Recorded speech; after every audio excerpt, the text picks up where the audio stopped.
விடுதலை பயணம். அதிகாரம் 21. அடிமைகள். அவர்களுக்கு நீ அளிக்க வேண்டிய நீதி சட்டங்கள் பின்வருமாறு. நீ ஒரு எபிரேய அடிமையை வாங்கினால் அவன் உனக்கு 6 ஆண்டுகள் அடிமை வேலை செய்வான். 7ஆம் ஆண்டு அவன் எதுவும் தராமல் விடுதலை பெற்று வெளியேறுவான். தனித்து வந்திருந்தால் தனித்து வெளியேறுவான். மனைவியோடு வந்திருந்தால் அவனுடைய மனைவியும் அவனோடு புறப்பட்டு செல்வாள். தலைவன் அவனுக்கு பெண் கொடுத்திருக்க அவள் வழி அவனுக்கு புதல்வரோ புதல்வியரோ பிறந்திருந்தால் மனைவியும் பிள்ளைகளும் அவளுடைய தலைவனுக்கே சொந்தமாவர். எனவே அவன் மட்டும் தனித்து வெளியேறுவான்.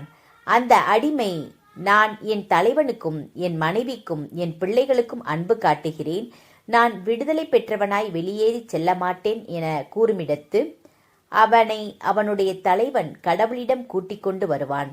தலைவன் அவனை கதவருகில் அல்லது வாயில் நிலைக்கால் மட்டும் கூட்டி வந்து அவனது காதில் தோல் தைக்கும் ஊசியால் துளை போடுவான். அவன் எக்காலமும் அவனுக்கு பணிவிடை செய்வான். ஒருவன் தன் மகளை அடிமையாக விற்றிருந்தால் ஆண் அடிமைகள் வெளியேறிச் செல்வது போல் அவள் செல்லலாகாது.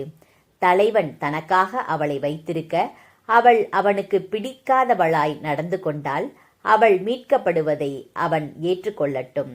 ஆனால் அந்நியருக்கு அவளை விற்றுவிட அவனுக்கு அதிகாரமில்லை. அது அவளுக்கு துரோகம் இழைப்பதாகும். அவன் தன் மகனுக்காக அவளை நிச்சயித்திருந்தால் ஒரு மகளை நடத்தும் முறைப்படி அவன் அவளுக்கு செய்ய வேண்டும். அவனுடைய மகன் தனக்கென வேறொருத்தியை வைத்துக் கொண்டிருந்தால் உணவு, உடை, மன உறவின் கடமைகள் இவற்றில் அவளுக்கு குறை வைக்கலாகாது. இம்முறையும் தலைவன் அவளுக்கு செய்யவில்லையெனில் அவள் பணம் எதுவும் தராமல் புறப்பட்டு போய்விடலாம். வன்முறை செயல்கள். மனிதரை சாகடிப்பவர் எவரும் கொல்லப்பட வேண்டும். அவர் சாகடிக்க பதுங்கி இராதிருந்தும் அவரது கையாலே கொல்லப்பட கடவுள் விட்டிருந்தால் அத்தகையவர் தப்பியோட ஓர் இடத்தை நான் ஏற்பாடு செய்வேன். ஆனால் பிறர் மேல் வெகுண்டெழுந்து சதி திட்டத்தால் அவரை சாகடிக்கிற எவரும் என் பலிபீடத்தினின்று அப்புறப்படுத்தப்பட்டு கொல்லப்படுவார். தம் தந்தையையோ தாயையோ அடிக்கிற எவரும் கொல்லப்பட வேண்டும். ஒருவர் மற்றொருவரை கடத்தி சென்று விற்றுவிட்டாலோ அவரை தம் பிடிக்குள் இன்னும் வைத்திருந்தாலோ அந்த ஆள் கொல்லப்பட வேண்டும். தம் தந்தையையோ அல்லது தாயையோ சபிக்கிற எவரும் கொல்லப்பட வேண்டும்.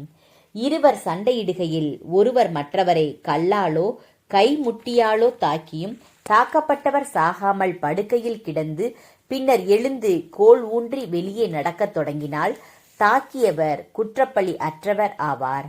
ஆயினும் அவரது வேலை இழப்பை முன்னிட்டு அவருக்கு இழப்பீடு கொடுக்கவும் அவரை முழுமையாக குணமாக்கவும் வேண்டும். ஒருவர் தம் அடிமையை அல்லது அடிமை பெண்ணை கோலால் அடிக்க அவர் அங்கேயே இறந்துவிட்டால் அந்த உரிமையாளர் பழிவாங்கப்படுவார். ஆனால் 2 அல்லது 3 நாள்கள் இன்னும் உயிரோடு இருந்தால் அவர் பழிவாங்கப்படார். ஏனெனில் அடிமை அவரது சொத்து. ஆள்கள் சண்டையிடுகையில் கர்ப்பிணியான பெண்ணுக்கு அடிபட வேறு யாதொரு கேடும் இன்றி பேறு காலத்திற்கு முன் பிரசவமாகிவிட்டால் அப்பெண்ணின் கணவன் கேட்கிறபடி தண்டம் விதிக்கப்பட்டு நடுநிலையாளர் வழியாக அது கொடுக்கப்பட வேண்டும். ஆனால் கேடு ஏதேனும் விளைந்தால் உயிருக்கு உயிர், கண்ணுக்கு கண், பல்லுக்கு பல், கைக்கு கை, காலுக்கு கால், சூட்டுக்கு சூடு, காயத்துக்கு காயம், கீறலுக்கு கீறல் என நீ ஈடு கொடுப்பாய். ஒருவர் தம் அடிமைகளில் ஆணையோ பெண்ணையோ அடிக்க அடிப்பட்டவருக்கு கண் கெட்டு போனால் கண்ணுக்கு ஈடாக விடுதலை அளித்து அனுப்பிவிட வேண்டும். ஒருவர் தம் அடிமை பெண்ணின் பல்லை உடைத்துவிட்டால் பல்லுக்கு ஈடாக விடுதலை அளித்து அனுப்பிவிட வேண்டும். உரிமையாளரின் கடமைகள். மாடு தன் கொம்பினால் குத்தி ஒருவனோ ஒருத்தியோ இறந்துவிட்டால் அம்மாடு கொல்லப்பட வேண்டும். அதன் இறைச்சி உண்ணப்படலாகாது. மாட்டின் சொந்தக்காரர் குற்றமற்றவர் ஆவார். ஆனால் மாட்டுக்கு குத்தும் பழக்கம் முன்னரே இருந்திருக்க அதன் சொந்தக்காரரை எச்சரித்திருந்தும் அவர் ஆவணம் செய்யாதிருந்த நிலையில் அது ஒருவனை அல்லது ஒருத்தியை கொன்று போட்டால் அம்மாடு கல்லால் எரிந்து கொல்லப்படும். அதன் உரிமையாளரும் கொல்லப்படுவார். மாறாக ஈட்டுத்தொகை அவர் மேல் விதிக்கப்பட்டால் தம் உயிரின் மீட்புக்காக விதிக்கப்பட்ட அனைத்தையும் அவர் கொடுப்பார். மகனாயினும் மகளாயினும் கொம்பினால் குத்தி கொல்லப்பட்டால் இந்த நீதி சட்டத்திற்கேற்ப ஆகட்டும். அடிமை அல்லது அடிமை பெண்ணை மாடொன்று குத்தி கொன்று போட்டால் அதன் உரிமையாளர் அடிமையின் தலைவருக்கு 30 வெள்ளிக்காசு ஈடு கட்டுவார். மாடும் கல்லால் எறிந்து கொள்ளப்படும்.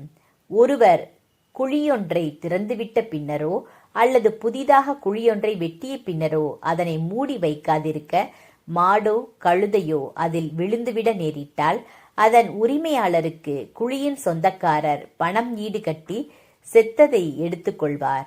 ஒருவரின் மாடு பிறர் மாட்டை காயப்படுத்தி கொன்றுவிட்டால் உயிரோடு இருக்கும் மாட்டை விற்று பணத்தை அவர்கள் பங்கிட்டுக் கொள்வார்கள்.